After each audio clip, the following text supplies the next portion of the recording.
Would you please rise and join me in the Pledge of Allegiance?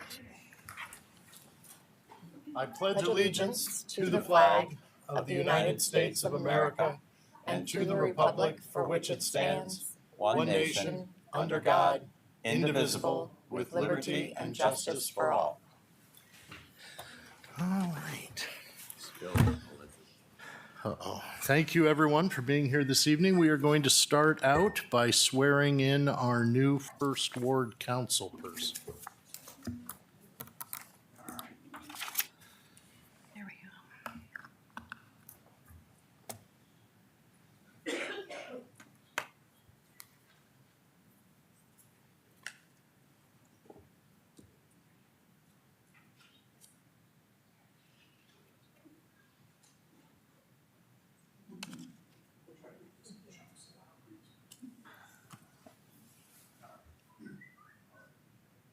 Raise your right hand. Repeat after me, please. I, Jordan Musgrave, do solemnly swear that I will support the Constitution of the United States, the Constitution of the State of Ohio, and the ordinances and laws of the City of Bowling Green, and will faithfully discharge my duties as a member of the City Council for the City of Bowling Green, Ohio. And as a member of the City Council For the City of Bowling Green, of the City of Bowling Green, Ohio. so help me God. So help me God. You made it.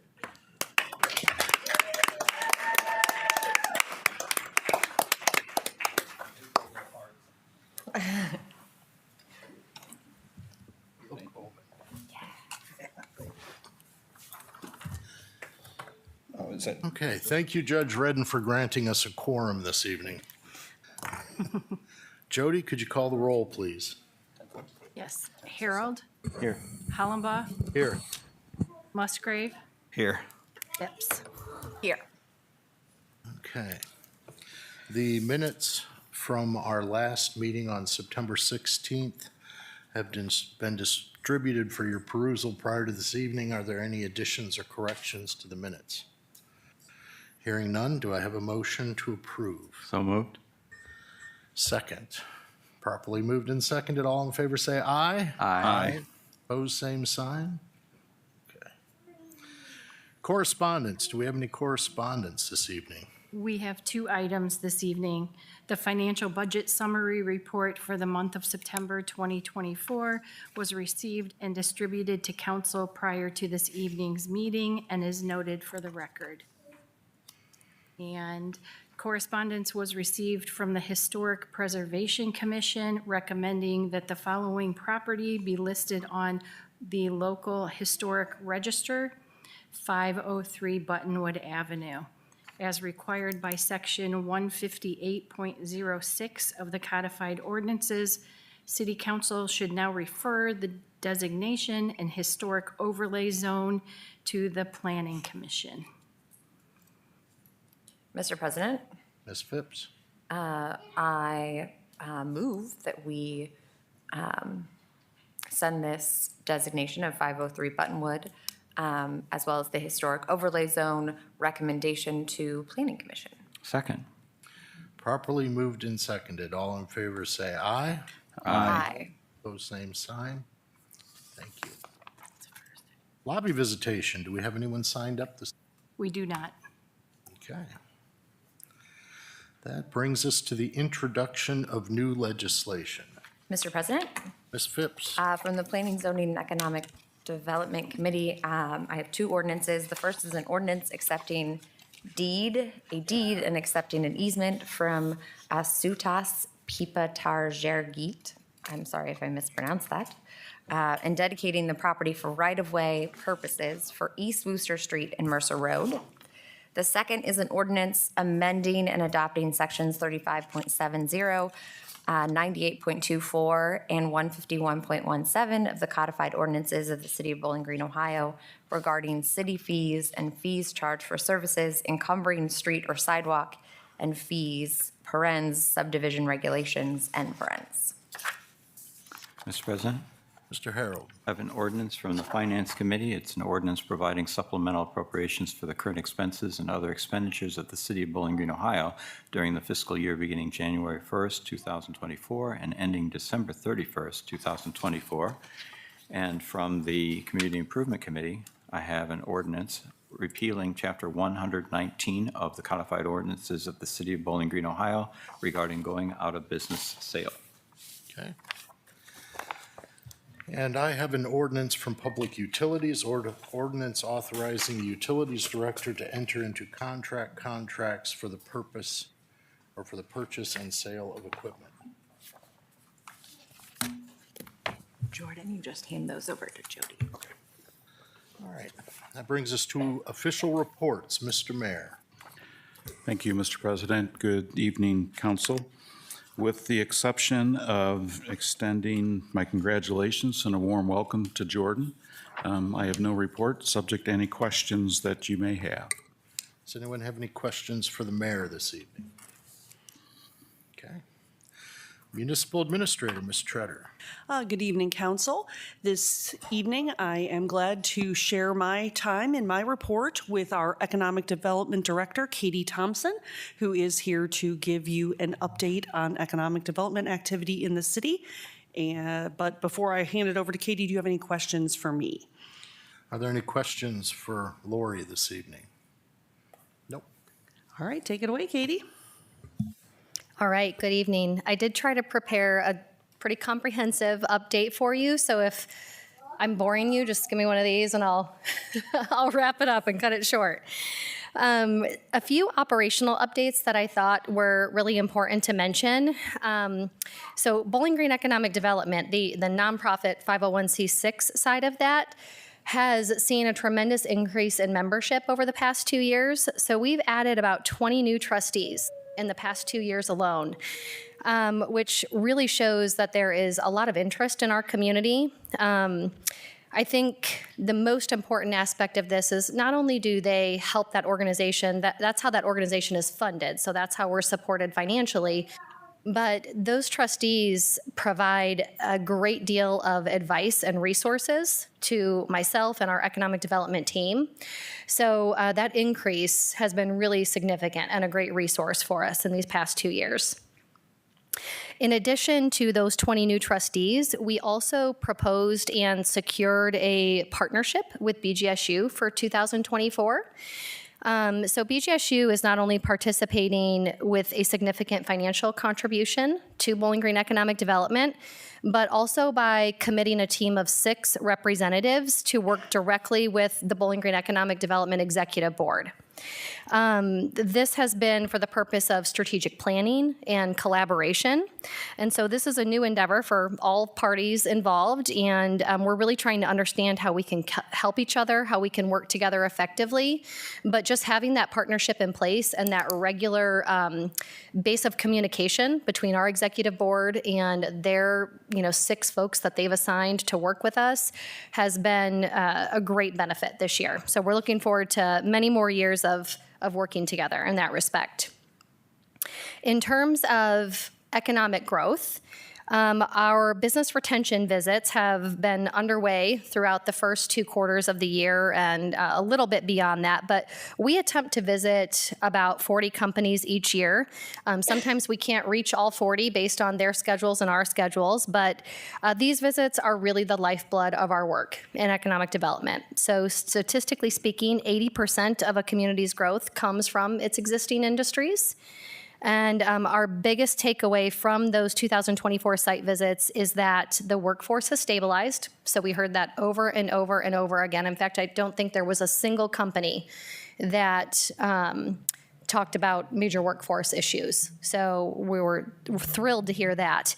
In addition to that, we have many companies in our community preparing for growth and investment, and I'll share some of that in a minute. In terms of our current metrics, we are currently tracking 33 industrial projects. So some of those come out of those business retention visits. And when they share with us that they have plans to expand or to invest, we begin tracking those projects so that we can see if there's any help that we can provide, maybe bring in some Jobs Ohio resources. And so of those 33 projects, 9 of those are already what we would call a win for 2024, which means the project is officially moving forward. It doesn't mean it's announced yet, but means that it is moving forward. So some of those are attraction efforts, and then some are expansion of already existing companies. Also, of those 33 projects, we only have investment and job creation numbers for 11 of those right now. So sometimes a project is so early on that we don't yet know the full scope of the impact or benefit of that project. But of the 11 that we do have those numbers for, that would total $180 million in capital investment and 248 new jobs in our community. So that's just 11 of those 33 projects that we're tracking. In addition, just kind of one highlight in terms of those projects, we recently hosted a German company that's looking to site their very first U.S. operation. We had an extremely successful site visit, so successful that our state partners honestly called afterwards to praise our economic development efforts, our city administration, and our utility departments, and just the way that we are able to collaborate and effectively welcome companies into our community and communicate our resources to them.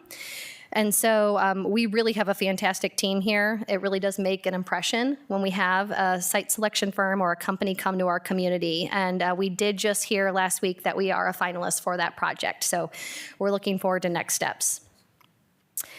Jobs Ohio created a small business grant for some smaller industrial and manufacturing operations, and we've been able to coordinate one of those grants for Clark Fixtures, which is one of our manufacturers out on Dunbridge Road. And we have another grant, a small business grant in the pipeline for another company located in Woodbridge. We can't announce that yet, but that's been a great project for a company that's maybe making a smaller investment.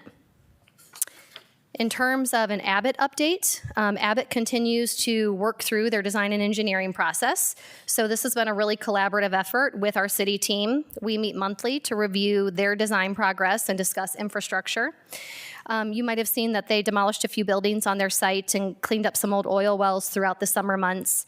And we're looking at second quarter next year, most likely for an official groundbreaking and major construction initiative.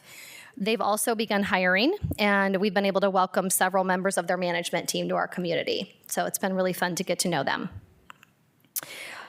All right, some infrastructure and site development updates. So due to the growth that we've had in this community, we continue to have lots of changes to our industrial parks. So we're making sure we're keeping all of those sites listed on Zoom Prospector, which is the state economic development portal for site listings. So we're really grateful to, again, the support from our utility department, who has to supply a lot of information to keep those records updated. And we work hard at that.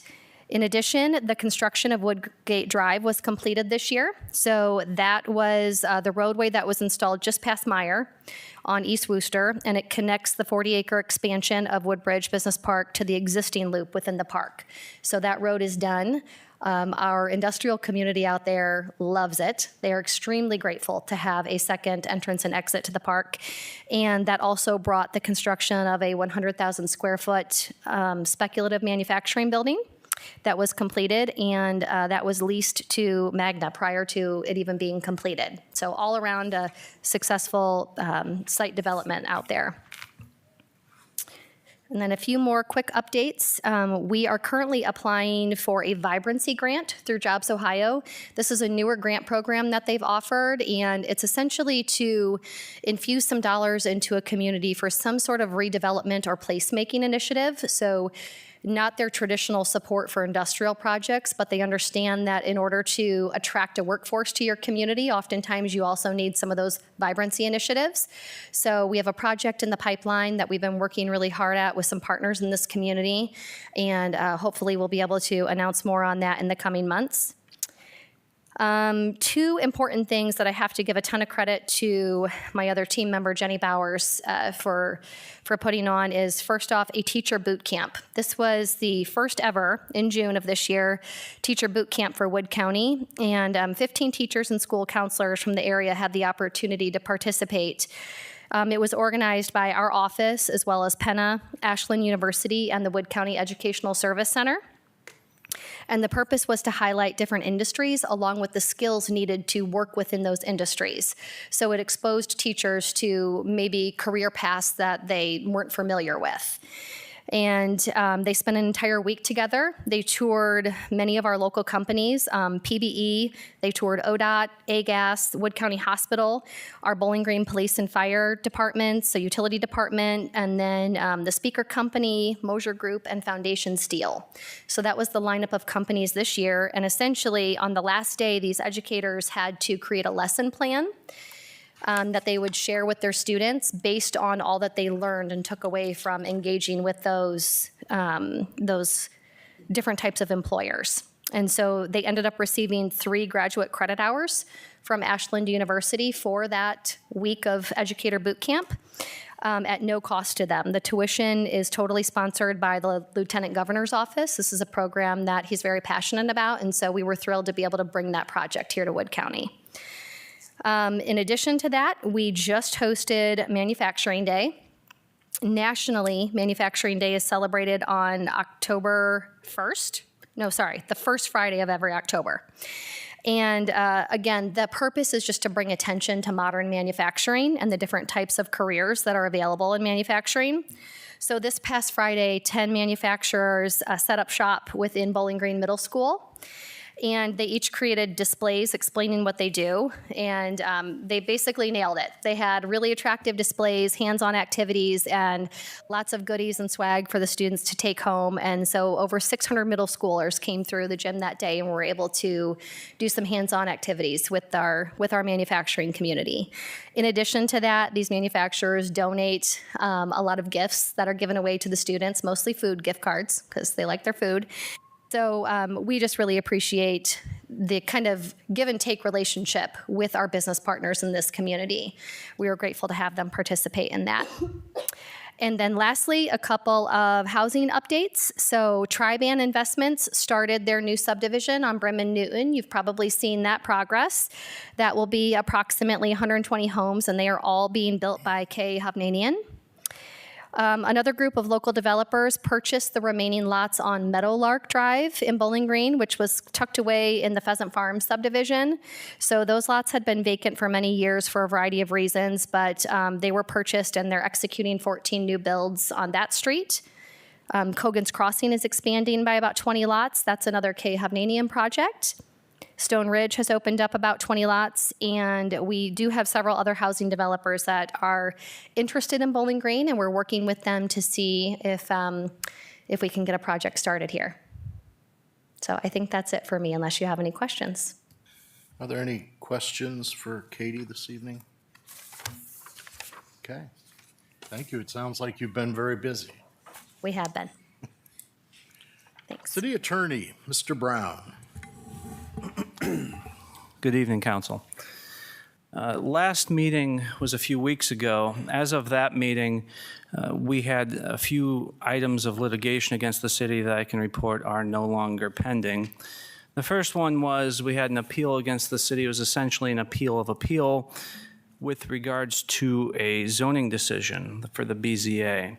So that was appealed to our local Wood County Common Pleas. A decision was made for the city there. They then appealed that to the 6th District Court of Appeals, who, as of their last reporting time, which was a week and a half or so ago, they made a decision again for the city.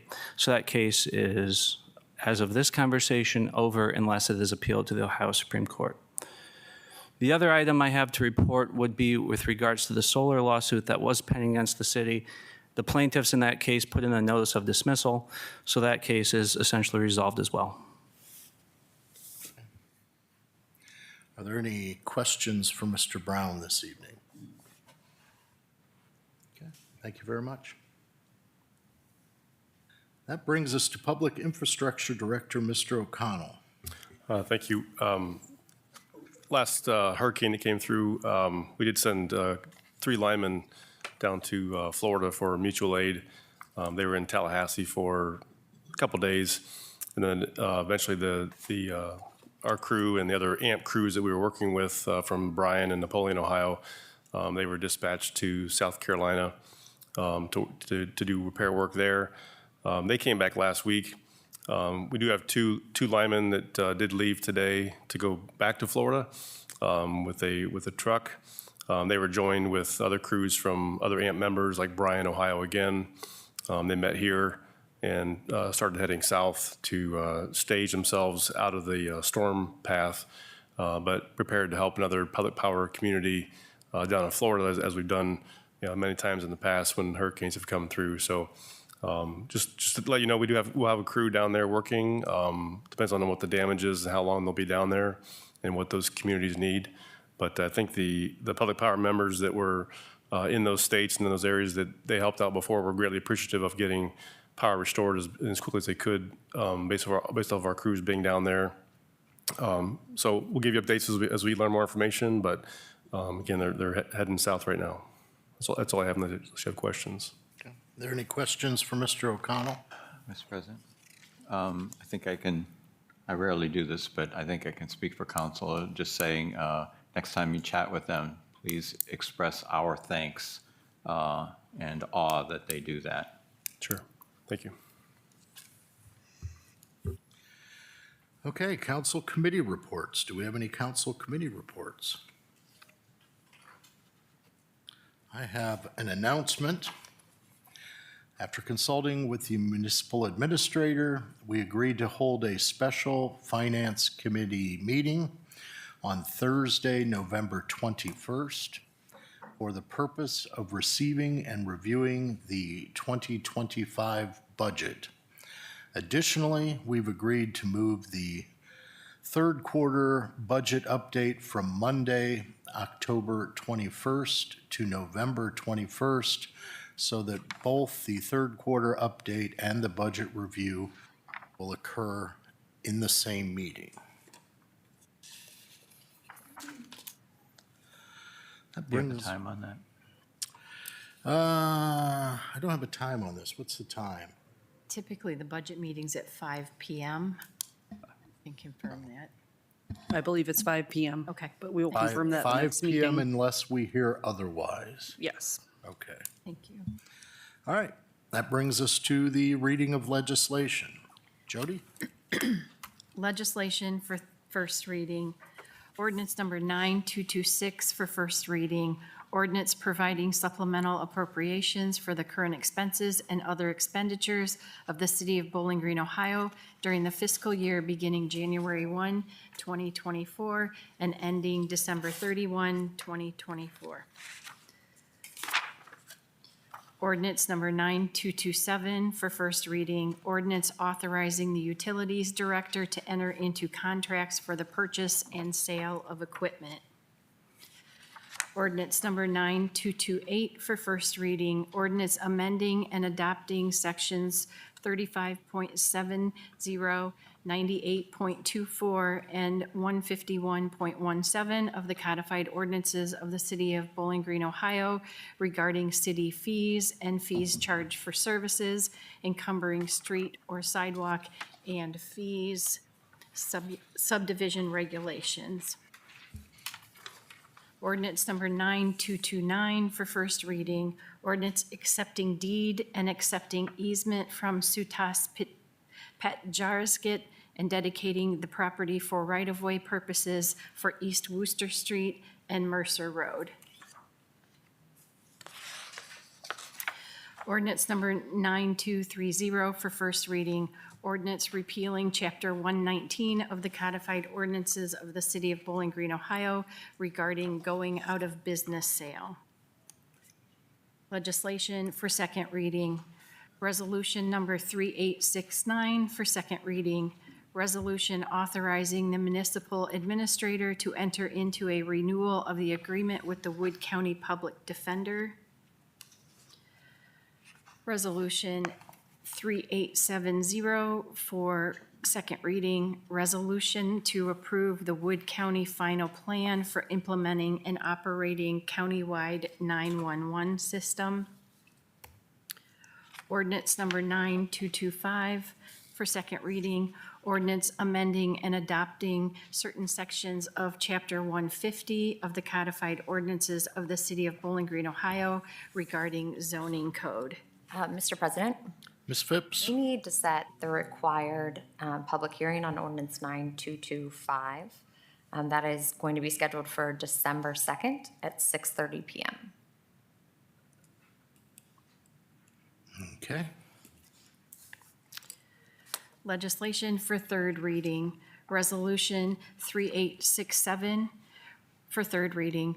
Resolution authorizing the filing of applications with the Ohio Department of for grants through the U.S. DOT, Federal Transit Administration, FTA, as authorized under federal transit laws as codified 49 U.S.C. Section 5311, formula grants for rural areas, Ohio's Rural Transportation Program and/or the Ohio Transit Partnership Program, and executing a contract for the SFY 2026 Ohio Elderly and Disabled Transit Fare Assistance Program, and 5339 and/or 5311, funding for capital and/or operating assistance, and the Ohio Transit Partnership Program, and executing a contract with the Ohio Department of Transportation upon project approval. Mr. President, Mr. Harold? I move that we adopt Resolution 3867. Second? Properly moved and seconded. Is there any discussion? Okay, hearing none. Jody? Hollenbaugh, Yes. Musgrave, Yes. Phipps, Yes. Harold. Yes. Okay. Resolution 3867 is adopted. Resolution 3868 for third reading. Resolution authorizing the City of Bowling Green to participate in the Local Park Improvement Grant Program and to file an application and accept grant funding upon grant application approval. Mr. President? I think Jordan was going to handle this. Oh, okay, Yeah. Mr. President, Mr. Musgrave. I move to adopt Resolution 3868. Second. Okay, properly moved and seconded. Is there any discussion? Okay, Jody? Musgrave, Yes. Phipps, Yes. Harold, Yes. Hollenbaugh. Yes. Resolution 3868 is adopted. Ordinance number 9222 for third reading. Ordinance authorizing the Utilities Director to enter into contracts for roof replacement and building repairs at the Water Pollution Control Facility. I move that we adopt ordinance 9222. Second. Okay, properly moved and seconded. Is there any discussion? Jody? Phipps, Yes. Harold, Yes. Hollenbaugh, Yes. Musgrave. Yes. All right, ordinance 9222 is adopted. Ordinance 9223 for third reading. Ordinance authorizing the Utilities Director to sign an amendment to the Northwestern Water and Sewer District Wholesale Water Contract. I move that we adopt ordinance 9223. Second. Properly moved and seconded. Any discussion? Jody? Harold, Yes. Hollenbaugh, Yes. Musgrave, Yes. Phipps. Yes. Okay, so ordinance 9223 is adopted. Is there any other business to come before council? Mr. President? Mr. Harold? At the, toward the end of the previous council meeting, when ordinance 3866 was to be addressed, I brought up that since it had been tabled, but not tabled to that meeting, it was, it needed a motion to come off the table. And it turns out that we did go ahead and vote on it and it passed and everything was fine, but I researched afterwards because it just seemed to be a disconnect with me. And researching it afterwards, I can tell you that I was wrong, that it did automatically come off the table, and I wanted to apologize for making things a little bit more confusing inadvertently. And so I hope that that my apology is accepted. And also, I would like to make a motion to excuse council members Dennis Odorizio and Robinette. Second. Okay. First of all, no need to apologize. I screw up all the time. But I will make a note of it that you admitted you did something wrong. You know, I've been to almost 360 meetings as a council member, and I thought about saying, you know what? I admit it. The suspense is over. I made a mistake. But I thought, no, I don't want to go with the humor part. So I really do sincerely apologize.